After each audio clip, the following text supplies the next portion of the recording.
turabasuje turabifuza gukomeza kugira ibihe byiza mwese aho muri hose mukunda kandi mugakurikira Primo Media Rwanda. Ngewe ubasuhuza ni Alexis Ntawigenera, sindi jyenyine ndi kumwe na Karinijabo Jean Dodier ndetse na Clement Ndayisenga.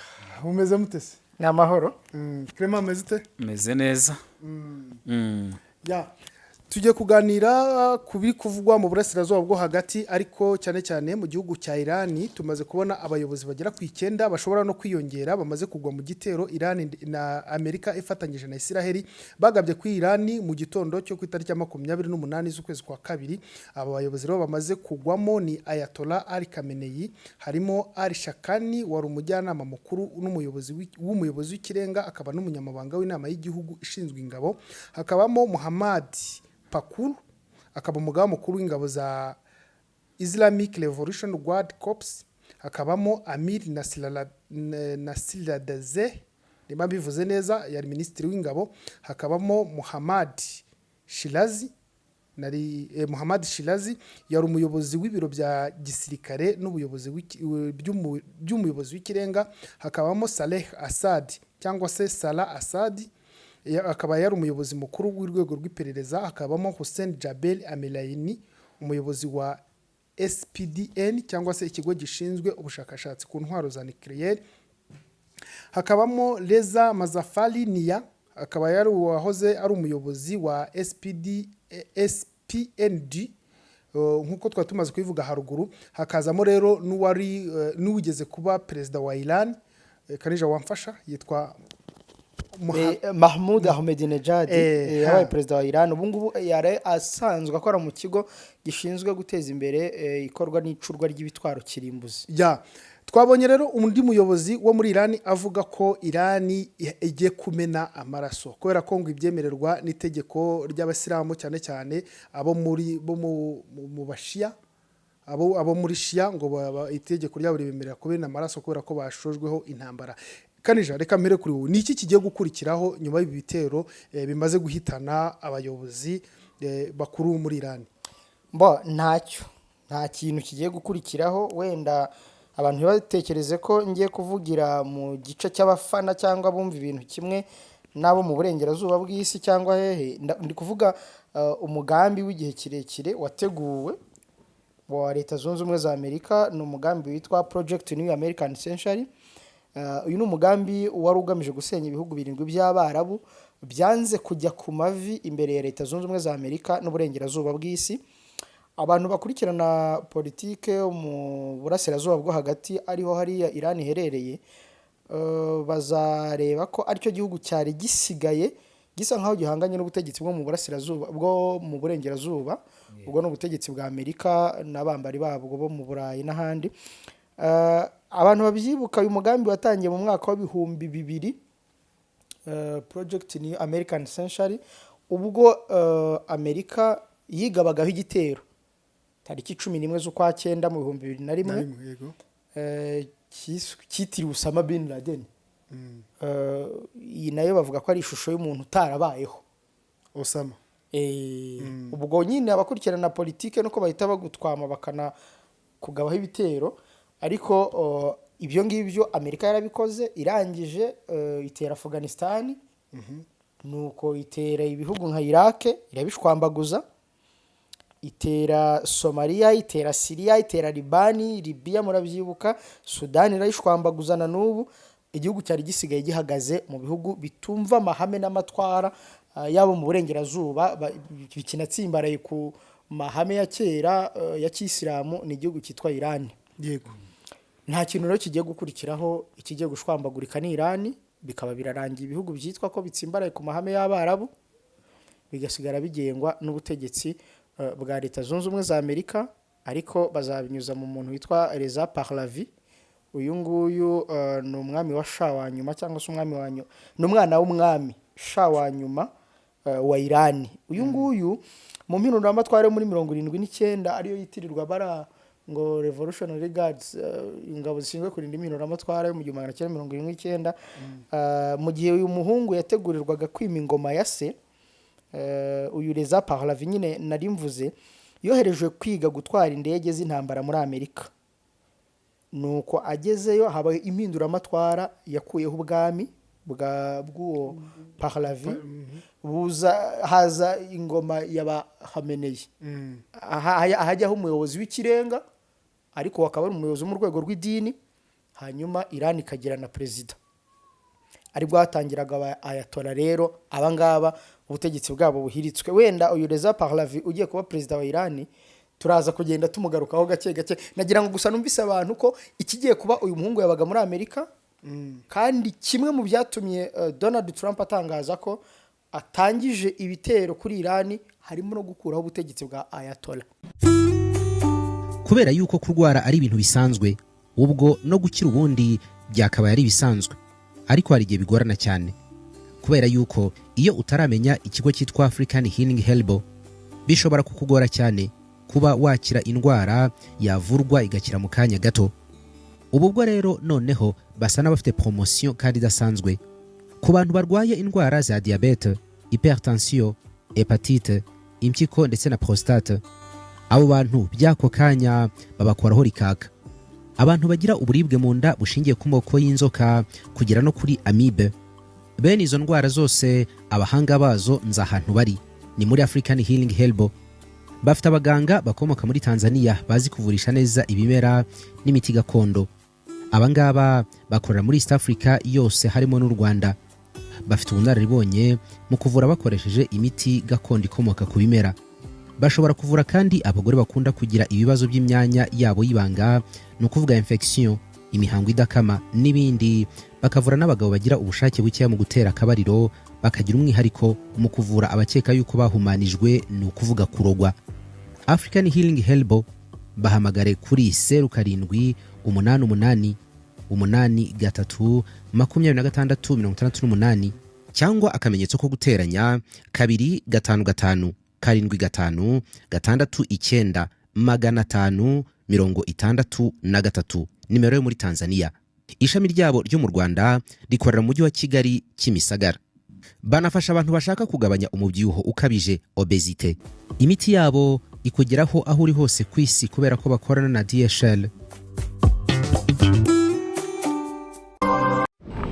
Kuri iri segonda nibura abantu 16,000 bari mu kirere mu ndege bava ahantu hamwe bajya ahandi. Kuzenguruka isi bisigaye byoroshye ku buryo uko turi miliyari 8 dusa naho turi abaturanyi kubera uburyo gukora ingendo bisigaye bikorwa. Ikibazo nuko gutegura urugendo bigora. Gukora reservation ya tike y'indege, gushaka visa, ubwishingizi bw'urugendo. Amahirwe twagize nuko hari abantu bazobereye muri ibi bintu kandi biyemeje kudufasha. Abantu nka Ireme Travel Agents Limited, kompanyi nyarwanda iri mu zambere muri service zo gutegura ingendo, ubukerarugendo no kwakira abantu. Kompanyi yemewe n'ihuriro mpuzamahanga ry'ubwikorezi bwo mu ndege IATA. Niba wifuza kujya mu mahanga ku mpamvu izo arizo zose, icyo bigusaba ni ugutekereza urugendo rwawe gusa, ubundi ukegera Ireme Travel Agency bakagukorera reservation ya tike y'indege, bakagufasha gushaka visa, bakagukorera reservation ya hoteli, bakagukurikiranira ibya assurance y'urugendo. Iyo uturutse mu mahanga cyangwa se ujyayo, bagufata ku kibuga cy'indege ku giciro cya 50% cy'icyabandi babikorera. Ku bantu bari kure kandi bashobora kwishyura hakoreshejwe ikoranabuhanga, online payment. Tuguha link ubundi ukishyura. Ireme Travel Agency ikorera mu mujyi wa Kigali muri Mike mu nzu yo hasi mu muryango wa G41. Hamagara 07 85 36 48 cyangwa 07 89 88 0339. Ushobora no kwandika email kuri info@iremetravel.rawa. Wanasura urubuga rwa internet wa@iremetravel.rawa. Yego Karija urakoze cyane. Reka ngaruke kuri Clement. Karija baravuga ngo nta kigiye gukurikiraho mu mbonize bitewe n'ubusesenguza afite. Reka wowe urabona Iran iri buze guceceka nyuma yo kugabwa ibitero? Nabonye ku munsi nyine ku itariki ya 28 ikimara kugabwa ibitero isi irasa mu bihugu bitanu, nayo bivuga ko yarashe mu bihugu bitanu ahari birindiro bya leta zunze ubumwe za Amerika. Ibihugu yarashemo harimo Bahrain, harimo Qatar, harimo Iraq, Kuwait nako yego na leta zunze ubumwe z'Abarabu. Kwari ugusubiza yego igihugu nka leta zunze ubumwe za Amerika na Israel, ariko n'ubundi gusubiza igihugu cyasenyutse utangiye neza muri rusange ugaragaza ubutegetsi n'abayobozi bakuru b'igihugu. Ni nko nka zanzuki ziba ziri kugenda zitagira umwami, ziba zabaye imiyugiri. umugambi nyine wateguye igihe kirekire ugeze ku iherezo. Ingoma igendera ku matwara ya kisilamu irahiritswe, umutware w'isi nyine akomeje kuyoboza inkoni y'icyuma abasigaye bose. Reka nsubire kwa Kanija twabonye leta ya Iran ikunda kuvuga ko leta zunze ubumwe za Amerika niziramuka ziyiteye. Byatangiye ubwo Amerika yegerezaga ubwato bw'intambara ku nyanja ya Iran. Abayobozi bakuru ba Iran baravuga bati bizaba rukurangira ku isi. Iran yaba ifite intwaro za kirimbuzi. Donald Trump yatinyuka kurasa ku Iran aziko afite intwaro za kirimbuzi, cyangwa yarabanje kuneka amenya ko izo ntwaro koko nta nizihari, aravuga ati reka noneho mbarase aricyo nitwaje, ariko n'ubundi izo ntwaro ntazo bafite. Ntabwo ntekereza ko Trump ari igicucu cyo umuntu ntabwo yamenya kubaho kw'ibivejuru ngo ananirwe kumenya ko Iran ishobora kuba ifite nucleaire cyangwa he. Buriya kwa kurasa kwabayeho mu kwa gatandatu mu kwa munani ku mwaka ushize kwa hagati ya Iran na Israel. Yego bakarasa Fordo na Natanz, ibigo byari bitatu bya nucleaire bya Iran, ibintu nk'ibyo. Ntabwo Amerika ari kwemera kurasa hari ahantu izi ko hari nucleaire. Iyo bibizi neza yabigiye kwikoraho. Ntabwo yari kubikora. Kiriya kintu cyose kigaragaza ko Iran nta nucleaire igira. Bashobora kuba barabikekaga ko igeze ku kigero cya runaka icura ibyo bitwaro, bavugamije kuvuga ati reka tunagibuye mu gihuru turebe koko niba hari icyaba cyaragezweho. Ntihagira rero ikivumbuka. Baba babonye bavuga bati tukubonye imboga mu menyo we Iran.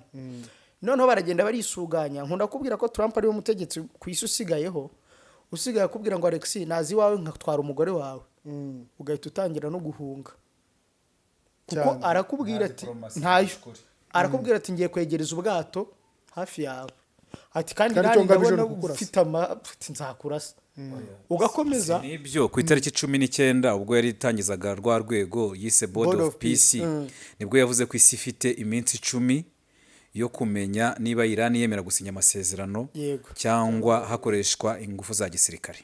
Kandi noneho naje kubara neza, urebye yavuze ku 19 n'ubundi abikora kuri 28 haburaga amasaha make ngo iminsi 10 n'ubundi yuzure. So Trump rero ni president utakora ikosa. Umuntu abatipe barimo baravuga ibintu by'ibivejuru. Ejo ndi yasinye inyandiko igaragaza ko bakwiye gushyira hanze amakuru ajyanye n'ibivejuru ko bijya bisura isi. Minisitiri w'intambara cyangwa ni Marco Rubio ni Minisitiri w'intambara niwe wavuze ati ibyo ntabyo tuzi. Ubwo nyine president ubwo yabivuze, ubwo natwe dutegereje uko namwe mutegereje. Ariko urumva ahantu ibintu biba byarageze no ku rundi rwego kugira ministeri y'intambara. N'ubundi niko yitwaga mbere. Urumva ariko ubwabyo igihugu nyine kuba gifite muri ministeri zose na ministeri y'intambara. Imbere niko yahoze yitwa, babikuraho ngo ministeri y'ingabo, arongerera bigarura ati ibyo bintu by'ingabo ni ibikimuza n'intambara. Kandi koko intambara yagiye azizana. Rero Donald Trump ni president utajya abeshya. Ntabwo yashoboraga gutera Iran abizi neza ko ifite nucleaire. Uzarebe mu minajya kina nabyo ntago ajya kina na gipenke. Kim baravuga perezida wa Korea ya ruguru mu kwezi gushize, mu mpera z'ukwezi gushize, perezida wa Korea ya ruguru yaramubwiye ati twebwe twiteguye kuganira na Amerika, yaba mu biganiro ndetse n'intambara. Twiteguye ibiganiro na Amerika ndetse n'intambara byombi turabyiteguye. Yanavuze ko mu gusoza ya kongere y'ishyaka ryabo riri ku butegetsi muri Korea ya ruguru, yavuze ko bagiye kongera umubare w'ibitwaro kirimbuzi bari gukora. Ngira ngo icyo gihe nibwo yagaragaje n'ifoto agihagaze imbere kinini cyane, hari n'abandi bamugaragiye, ari kubona yuko we ibintu by'imikino banza bidahari. Ura n'umusazi. Nari ndimo nabwo nabasazi bombi. Nari ndimo ariko nanone habayeho benshi nkawe banza hari icyo byafasha isi. Simbizi nari ndimo nsubiza Alexis yarambajije ngo Iran koko ifite nuclear weapons. Ntabwo mbikeka, kuko ntabwo igihugu gifite nucleaire kigira imyitwarire nk'iriye. Kigira imyitwarire yo kurega gatuza. Uzarebe ko imi avugana ubwishongozi no kwijogotonyora. Ntabwo wamuzana ibyo bintu ngo uraza ngo kurasa ngo we na Israel. Ikindi hari habayeho amakuru y'ubutasi ya CIA na Israel na Mossad. Noneho hakaba harimo n'abagambanyi imbere muri Iran abagambanyi baravugwamo kuva mu myaka nk'itatu ishize cyane. Birasanzwe by'ubugambanyi kuko no muri CIA usangamo abagambanyi baha amakuru wenda FSB y'Abarusiya. Ariko wenda Iran niyo ipfushe n'abajenerali mbere y'uko bigera ku musozo uyu munsi. Abajenerali ba Khamenei se mbere y'uko bigera ku musozo mbere bari baragiye batanga integuza z'abagiye bapfa mu buryo budasobanutse. Nabo yafashe Iran irafunga ibashinja ubugambanyi. Rero Alex ntekereza ko ntabwo Trump yari gupfa kurasa Iran adafite amakuru yuko nta ntwaro kirimbo zifite. Okay, urakoze cyane ariko ndagira ngo muze kunsubiza kuri iki kibazo cyangwa musubize n'abadukurikiye. Inshuti za Iran ubwo ndavuga abagaragaje ko bari ku ruhande rwa Iran, Ubushinwa, Abarusiya ndetse na Korea y'Amajyaruguru, nta kintu ziri buze gukora, ziraza kwifata amapfubyi ku buryo umwene wabo ari buze gukubitwa barebera. Erega bari n'inshuti za Maduro. Rega wivunika nibo barindaga ikirere cya Maduro. Reka dusubire muri bya bihugu wavugaga by'abayisilamu harimo ibikomeye. Nusubire mu myaka 22 ishize Iraq yarasenyutse. Libya mu mwaka 15 ishize Libya yarasenyutse. Bagavuga ngo mu myaka mike ishize Syria yarasenyutse. Yego mu mezi make ntuza na Bashir 2019 imyaka 7 ishize. Yego Sudan. Noneho nunareba mu mezi make ashize perezida mu kinyejana cya 21 yarashimuswe n'umugore we n'ubu arafunze mu buryo budasobanutse n'ubu ntiyemerewe no kuburana ngo nabunganizi be igihugu nikemeye kubamwishyura. Alex reka abantu Amerika yakusanyije imbaraga muri cyangwa turi Amerika yagiye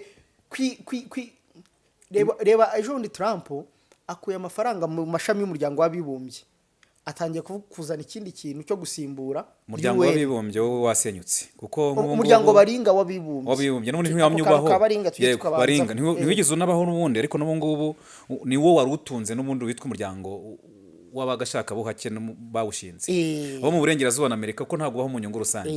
Hanyuma ubu ngubu Amerika ikikwereka ko ari ibintu byateguwe uriya mwenda Amerika yari ifitiye icyitwa umuryango w'abibumbye w'abaringa miliyari 4 z'amadolari y'Amerika batishyuye. Ahubwo ari amafaranga Amerika ntizanayatanga kandi natayatanga uzahita uhirima ahubwo niyo azifashishwa mu gushinga iriya Board of Peace. Mbo iyi rero ni mwicara Amerika ibategeke. Hari abantu bamwe bashyira imbere ibitekerezo bya Pan-Africanism bakavuga ngo bagashaka buhake ngo bagaki. Ubwo na Afrika uko ariho turi ubanza nabo handi hirya babaganira. Hari n'abandi biringira muri bashobora kuba bavuga ibyo Aziya bo usanga biringira ngo mu Bushinwa bakiringira ngo muri Burusiya nka kuriya Nicolas Maduro yumvaga ngo ikirere cye kirinzwe sinzi ngo byahe na byahe ubibona iyo bakugabyeho igitero. Ariko kubera ko nk'uburiya bimeze nk'ibintu byumvikana abantu bamwe bajya keretse wenda abantu bafite bya intercontinental ballistic missiles nibo wenda bashobora kurasa kuri Amerika ikikijwe n'inyanja. Yego abantu bajya banasobanukirwa impamvu bigoye kurasa Amerika. Ibihugu bike bifite ubushobozi bwo kuba byarasa muri Amerika birashoboka kubera imiterere yaho sibyo. Niyo mpamvu Iran yasubije abambari irasa ahari inyungu za Amerika muri ibyo bihugu ugasanga yarashe muri Qatar, Kuwait, Bahrain ugasanga yarashe nyine ahari ibirindiro by'ingabo za Amerika zabizirwanira X na Y. Ni nko kubangamira inyungu za Amerika aho ziri hose. Yego rero Alex abantu ntibicare bumva cyangwa cyo gutegekwa na Amerika kubera ko nk'aba cyangwa sogo cyakirimo gishobora kuba cyiza cyangwa kibi mu cyumve cyangwa ukaba ari akantu karyoshye. urumva Alex ngiye cyo ndimo ndavuga abantu nibagume hamwe bemere bategekwe na Amerika cyangwa se bemere babaho ku isi itagira oda aho mbyuka mu gitondo akaruta kandi kakamira. Amerika rero yashyireho ibihano bano bategetsi ba Mali, Burkina Faso na Niger wabonye ko yatangiye kuyikuraho kugira ngo bakorane babone icyo bashaka n'abandi babone icyo bashaka kubw'inyungu. Ubu Amerika ntikiri cya gihugu cyiza kikubwira ngo turaguha inkunga uraduha iki natwe tuguha iki. Ariko si bwose ibyo bundi byagombye kuba bikorwa. Nibyo byakagombye kuba bikorwa ariko igihe uzanga kubaha icyo bashaka bazakwereka ko uri useless ntawe uri baringa nawe koko. Hanyuma se hari igihe uravuga ati abantu batuze bemereye cyanga ubwo na bya bihugu bindi rero hari amasomo ari buze kuvamo, hari ibyo uvuze nk'Ubushinwa, Uburusiya, hari abantu biringiye abantu batariho. Mbona bino bihugu birakorana mu nyungu iyo bigeze ku nyungu zabyo. Ndaguha Ukraine ariko nawe urampa Congo. Yego. Ndaguha Syria ariko nawe urampa Maduro. Yego. Sinzi niba izo politiki abantu batazibona ko izo zirirwa zikerakera. Yego.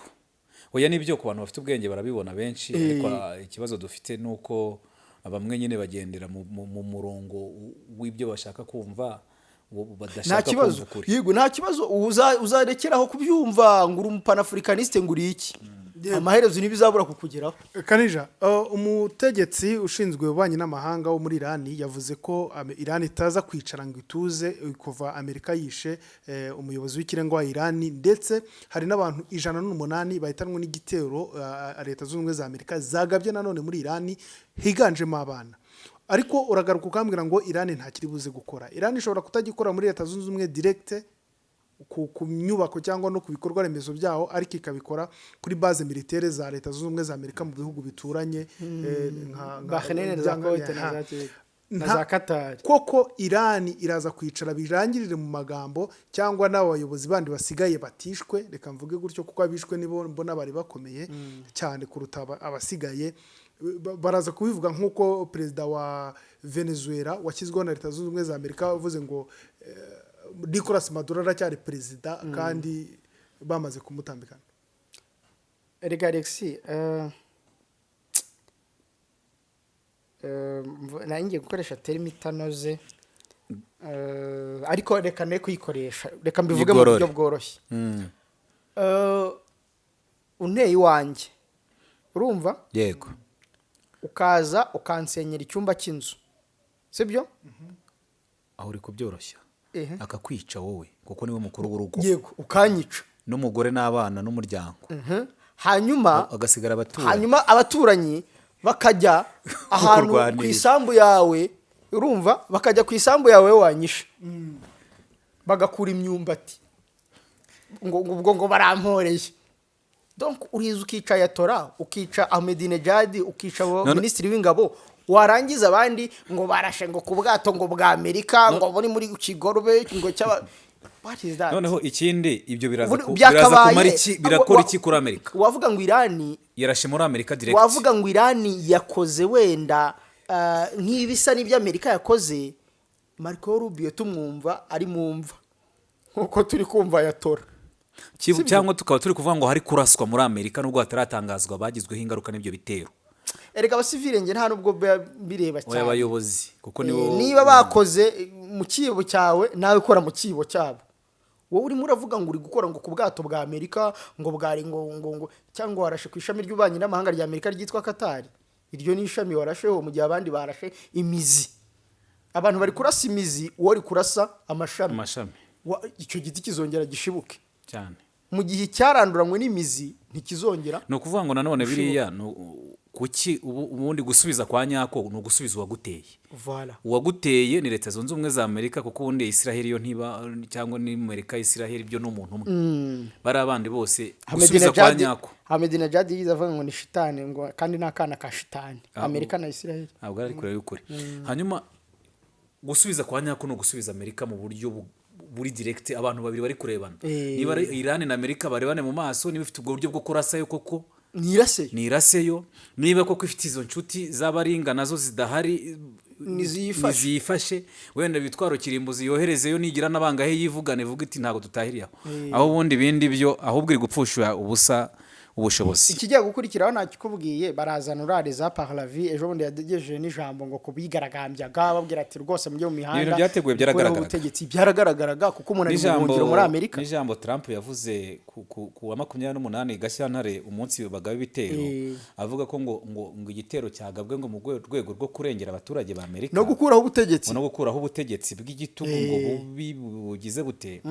Ubona ko ari ibintu byateguwe kera, ariko nanone mu buryo byateguwemo no gushaka inzitwazo nkuko byamye bigenda mu yandi makimbirane n'intambara zabanje twatanzeho ingero mu bihugu bitandukanye. Niba kandi ibyinshi Trump avuga agenda yivuguruza. Dufashe urugero kwa Nicolas Maduro. Ngira ngo Alex ni ubyibuka neza, Nicolas Maduro yamushinjaga ko ngo yabaye igihugu cye cyabaye indiri y'ibiyobyabwenge icuruza n'ibiyobyabwenge. Ariko Nicolas Maduro amaze gushimutwa we n'umugore we akajya gufungirwa muri Leta Zunze Ubumwe za Amerika, Trump nibwo yahise avuga ko agiye mu bikorwa by'ubucukuzi bwa peteroli muri Venezuela. Venezuela urabizi yuko iri mu bihugu bitatu ku isi bifite peteroli ihendutse, Venezuela, Libya na Iran. None ibyo bihugu byose n'ubundi kikwereka ko ari ibintu biba byarateguwe igihe kirekire mu buryo bwo kwigwizaho umutungo kwa gashaka buhake. Nuko ibyo bihugu byonye bikungahaye kuri peteroli itaracukurwa n'ubundi byose bimaze gusenywa mu buryo bumwe kandi busa. Impamvu zitangazwa ni urwitwazo rwo guhuma abantu mu maso batarabahumuka, ariko mu by'ukuri kuvuga yuko izo mpamvu atanga ko arizo cyo kibazo kiba gihari ni ukubeshya. Alex, ngira ngo noneho abantu bajya bahumuka, abantu nibahumuke ni rutanga rw'amaboko ukunda kuvuga ngo nibahonoke. Nibahonoke bajye bareka kuvuga ngo muri Kongo ngo harimo hararwanwa intambara y'amasasu, hararwanwa intambara y'ubukungu. Bareke kuvuga ngo Libya ngo irimo ngo iramagana ngo ubutegetsi bw'igitugu bwa Gaddafi, bararwana intambara ya peteroli. Bareke kuvuga muri Sudani ngo gucikamo kabiri kw'igihugu ngo n'ubwigenge harya ni Bashiri. Oya uyu nguyu Salva Kiir muri Sudani ubwigenge ngaho barigenga. Ibibazo se ko ari bitarashira. Barani bantuki. Abantu bakirwa bavuga ngo barashaka ngo gukura. Ngira ngo abantu noneho bakwiye guhumuka bagatangira kubona ibibera ku isi ko buri wese akaruta kandi kagiye kujya kakamira. Ngira ngo n'intambara zisanzwe twize mu mateka zisa nk'izarangiye, izisigaye n'intambara z'ubukungu. Abantu bajijisha ko bagashaka impamvu z'utubyiniro kuzitirira, ariko ikintu kijyanye ko guhangana hagati ya Amerika n'Ubushinwa nibyo ibindi bihugu bindi birimo kumera nka za nzove ebyiri zishobora kurwanira ahantu, ibyatsi akaba aribyo bihababarira. Reka noneho mu gusoza turebe ingaruka iyi ntambara hagati ya Amerika ndetse na Iran zigiye kugira. Twabonye ubwo Uburusiya bwashozaga intambara muri Ukraine mu mwaka wa 2022, ibiciro ku isoko ku isi yose byarazamutse. Iyi ntambara ya Amerika na Iran iraza kugira ingaruka ki ku buzima n'imibereho y'abaturage ku isi? Biraza kuba nyine nk'ibyo ngibyo, kubera ko urabona Iran ifite ahantu ikangisha umuhora wa Hormuz unyuramo harya ni 25% bya peteroli bikomoka kuri peteroli byose bicuruzwa hirya no hino ku isi, cyane cyane ariko muri Aziya. Rero ibyo nabyo byanze bikunze no mu Rwanda biratugeraho, kuko urabyibuka Ukraine n'Uburusiya nabyo abantu bari bazaga bati ni gute dodo duhinga ibwera mvura zisigaye zigera Nyabugogo zihenze. N'Iran iri mu bihugu bitatu bya mbere bifite iyo peteroli ku isi kandi ihendutse, ahitegeza no ku mafaranga 100 y'amanyarwanda kuri litiro. Uruaza kumva noneho mu gihe batari gukora no gucukura no kuba babihagarika ku bushake. Byanatangiye. Urumva ko ahubwo wiritega n'itangazo rwose ryarura mu minsi mikeya. Bakimara kurasa igisasu cya mbere ku butaka bwa Iran, igiciro cya peteroli tugomba kumva ko kigomba guhita kizamuka. Ubu abanyarwanda bya bindi twavugaga byo kwizirika umukanda, bimwe twavugaga by'ingengo y'imari yagabanyutseho miliyari 80 zirenga z'amanyarwanda, noneho mwongereho n'icyo. Kandi kitari kiri mu byateganyijwe. Kitari kiri mu byateganyijwe. Politike mpuzamahanga y'ubucuruzi igira ingaruka kuri politike y'ubucuruzi bw'u Rwanda n'ubwikorezi. Ibyo byo ni ibintu abanyarwanda bakwiye gutangira kumenyera. Ibi twatagaga mu mituwere ngebeke mugume hamwe. Tugume hamwe, pana mugume hamwe kandi nawe uri included. Alex, ikindi kintu wenda twavuga kuri ingaruka bishobora kugira, ingaruka zindi zizagaragara muri karere Iran iherereyemo, nuko n'ubundi byasanga n'ibyacitsemo ibice bya Yemen, ubona za Arabia Saudite, za abambari ba Amerika byari byaramaze kuba abana bari mu kwaha kwa Amerika. Amerika ikeneye hariya nta kindi ni buriya butunzi buri mu bihugu byo mu Barabu, nta kindi rwose. Bivuga ngo ubutegetsi ngo abaturage ngo bigaragambije ngo Amerika ngo iraza ngo guhorera ngo abicwa ngo n'ubutegetsi, birani impamvu zindi ziri lointaine, ariko impamvu ziri direct cyangwa cause immediate ni izo ngizo zo kwishakira ubwo butunzi no gushyiraho ubutegetsi bwumvira abanyamerika, ariko sino kumvira no gushyiraho ubutegetsi bwabo bwa Amerika nka kuri iyo bafata tuvuze ngo bwumvira uri vice president Maduro bakamubwira bati nadakora icyo dushaka. Yego, ibyo birashimangira bya bindi ko abantu bagomba kubimenya ko ku isi nta matora habaho kwemezwa. Ubwo rero Alex, ibi bintu bya tuzamubona ngo yiyamamaje ngo yatowe, kandi aje nk'ikivejuru adasanzwe ari umuntu kuko wabonaga ari umuntu wahabwaga amahirwe yego n'aba benshi tubona abategetsi ntimukagire ngo hari ahandi bava ujya kumva nyuma y'igihe baravuze bataha tureba nibamukuye muri pizza sinzi ukuntu njya numva babivuga bisa n'ibyo birashimangira nyine ngo aba bantu badutegeka ari bande bavuye he bazanywe nande uriya mugabo twavugaga we witwa Reza Pahlavi afite imyaka nyina 65 ubwo agiye gusimbura umuzehe w'imyaka 86 ubwo uravuga Ayatollah buriya se azasimbura Ayatollah cyangwa azasimbura Pezeshkian azasimbura yego kubera ko ubutegetsi bwa Ayatollah ubutegetsi bushingiye ku idini yego ubwo nicyo bashakaga gukuraho abangaba uyu mugabo rero yazamuye ijwi kurushaho nyuma y'ibitero bya Israel mu 2025 byishe benshi mu bajenerali bakuru ba Iran yavugiye mu kiganiro n'abanyamakuru ndibuka i Paris ko yiteguye gufasha kuyobora guverinoma y'inzibacyuho mu gihe Repubulika ya Kisilamu yabihirimye aho ni 2025 kuva ubwo uyu mugabo yatangije umugambi w'iminsi 100 w'ubutegetsi bw'inzibacyuho avuga ko icyizere gishya akivana mu masomo yize mu buhungiro mu cyo yita ubutumwa butarangiye se yasize se uriya musaza uriya wari umwami uyu mugabo rero yakuriye cyane ahantu hitwa Texas muri Amerika yiga ibintu byo gutwara indege ariko mbere y'uko agaruka mu rugo habaye impinduramatwara natangiye mvuga mu 1979 yakuyeho ubutegetsi bwa se hajyaho Repubulika ya Kisilamu ikuriwe n'aba twita ba Ayatollah nyine Amerika yahiritse muri Iran mu buhungiro Pahlavi yakomeje kuba ikirango cy'abakunda ubwami buriya ni kiye gihugu kindi igihugu cyitwa Turkiya buriya nayo ihanganye n'agatsiko k'abantu bagikeneye ubwami Erdogan barabahanganye Erdogan ahora ahanganye n'ako gatsiko gakorera hirya no hino mu bihugu bitandukanye byo ku isi nabo baba banyotewe ahantu igeze habo ubwami usanga abantu banyotewe kongera gusubizaho ubwami ndetse na president ugiyeho ahenshi akaba nk'umwami yego sinzi niba icyo kintu abantu bakunda kugikurikira muri politike uyu Pahlavi rero imbere muri Iran arakunzwe gukundwa ko kugenda kuzamuka kw'imyaka 20 igataha muri 80 ngira ngo yakoreye umuhango wo kwiyimika mu Misiri yiyimika nka shawa Iran mu 1980 ibyo bintu ariko ntabwo nyine byagize icyo bitanga hari imyigaragambyo yabaye mu 2017 hariya muri Iran bamwe batera hejuru abaturage bigaragambyaga bavuga ko nyine ngo bakeneye ko agaruka bavuga nyine uyu Reza Pahlavi abamunenga rero uyu mugabo bavuga ko yananiwe kubaka ihuriro cyangwa ishyaka rikomeye nyuma y'imyaka myinshi amaze hanze rishobora gukuraho ubutegetsi bwa Ayatollah ariko urabona ko ibyo ari byose mu 2026 Netanyahu na Trump bashobora kuba bagiye kumufasha akabigeraho uyu munsi rero ntabwo nyine yigaragazaga cyane nk'umwami ugamije kwima ingoma ariko ababikurikirana hafi barebaga imyitwarire ye n'ubuzima yarabayemo muri Leta Zunze za Amerika n'imbwirwaruhame yavugaga nibyo Trump yavuze mu gutera Iran byagaragaraga ko nta kindi bagiye gukora uretse kuzana uyu mugabo yego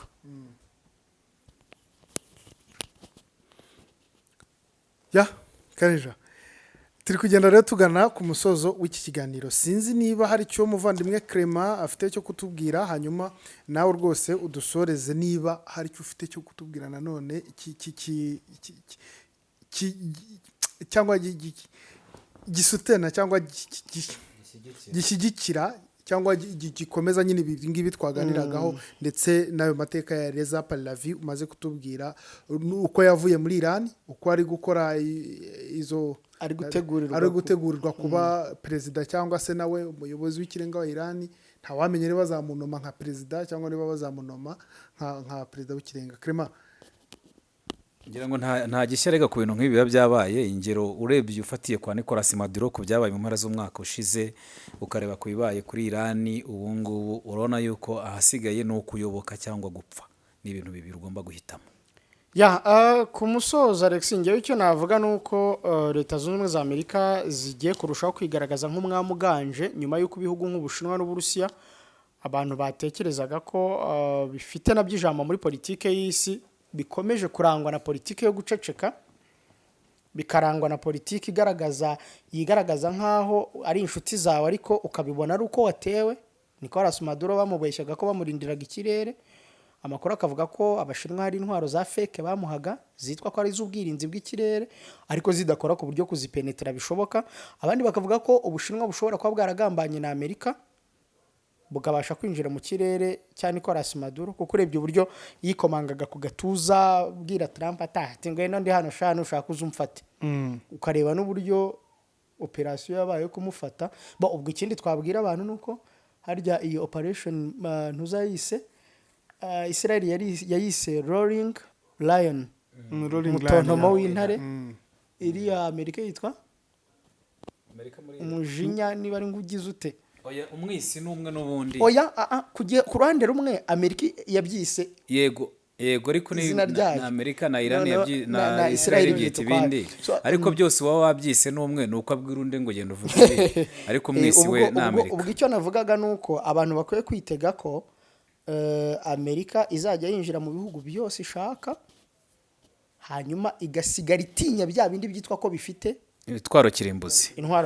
Utundi duhugu twose tutaracirira ibyo bintu muhagarare. Ubundi ni intwaro ni ebyiri, ubufatanye bwo twabonye ko butagihari mu bihugu, kuko ubumwe Amerika nayo irabutinya abantu bashyize hamwe bafite ubumwe. Uranga bihugu turi kuvuga biriya byose by'Abarabu, ibyo byose Iran yarashemo ni ibihugu bene wabo by'Abarabu. Iyo bajya kuba bose bataragiye kugambana ngo bajye kwa Leta Zunze Ubumwe za Amerika ize no kuhashyira ibirindiro, ubwo bumwe bwabo ntago Amerika ari kuba yisanga uyu munsi, kuko ntiyari kujya kubatera se yanyuze. Ariko ubwo bumwe niba butagishoboka, noneho igishoboka n'intwaro kirimbuzi. Niyo mpamvu Korea ya ruguru wumva Yonge avuga na Trump ntamusubize, akamwihorera, ntabwo guterana amagambo byari byagera ku rwego rwo hejuru nk'uko byari bimeze hagati ya Iran na Amerika. Ikindi cyo kwibaza nyuma ya Iran ninde, kubera ko twaribazaga nyuma ya Venezuela ninde, nyuma ya Iran ndi gutekereza bwa Greenland, kubera ko n'uyu muryango witwa OTAN, nubwo Denmark iri muri OTAN, ariko amahame agenga iyi miryango yitwa ihuza ibihugu Amerika irimo iragenda yarandura. Igikurikiye ni ugusenya umuryango umwe bw'Uburayi. Yego, ubwo mu kuwusenya nyine ni ugutangira kugaba ibitero ikajya kwigarurira ikirwa. Ubwo umuryango umwe bw'Uburayi nawe uzaba uri musenyuka, noneho bamwe bajye muri body of peace, abandi basigara badafite aho bajya, ibintu bihinduka akajagari. Hanyuma Amerika ibibonye icyo yashakaga. Bavandire, reka mbashimire, nshimire namwe mwese mwari mukurikiye iki kiganiro kuri Primo Media Rwanda, mbabwira ko ibiganiro nk'ibi ari akagaruka ku rubuga rwacu. Ciao. Inkuru nziza bantu mutuye Gahanga, Inyamata, Ingoma, mu Mayaga n'ahandi hegereye ibyo bice mwajyaga mugorwa no gukoresha imodoka zanyu cyangwa kuzizana i Kigali bitewe nuko hari amagaraje menshi kandi agezweho. Nimuzongere kugorwa no gukora ingendo ndende, kuko Autokorea Maintenance Limited yabegereje ishami ryayo rishya i Nyamata mu karere ka Bugesera. Niba ufite yakoze accident, si ngombwa kujya gushaka amagaraje akorana n'ama-assurance i Kigali, kuko iri shami ryacu rikorana n'ama-assurance yose, kandi iyo rimaze kugukorera imodoka niryo rikurikirana ibindi byose bijyanye na assurance ukorana nayo. Kubatunze imodoka zigezweho nk'ama hybrid, Kia, Hyundai n'izindi, babegereje amavuta na produit de maintenance y'izo modoka. Izi nzobere mu gusuzuma no gukora imodoka zigezweho zinakugira inama zagufasha kubungabunga neza imodoka yawe, yaba ari nshya cyangwa uyimaranye igihe, bityo bikagufasha kuyirambana. Ni mutugane hano i Nyamata haruguru y'akarere, uzamutse ku muhanda uteganye neza n'umurenge wa Nyamata iruhande rwa Rapiera na Palace Hotel, cyangwa muduhamagare kuri 07 86 20 60 54.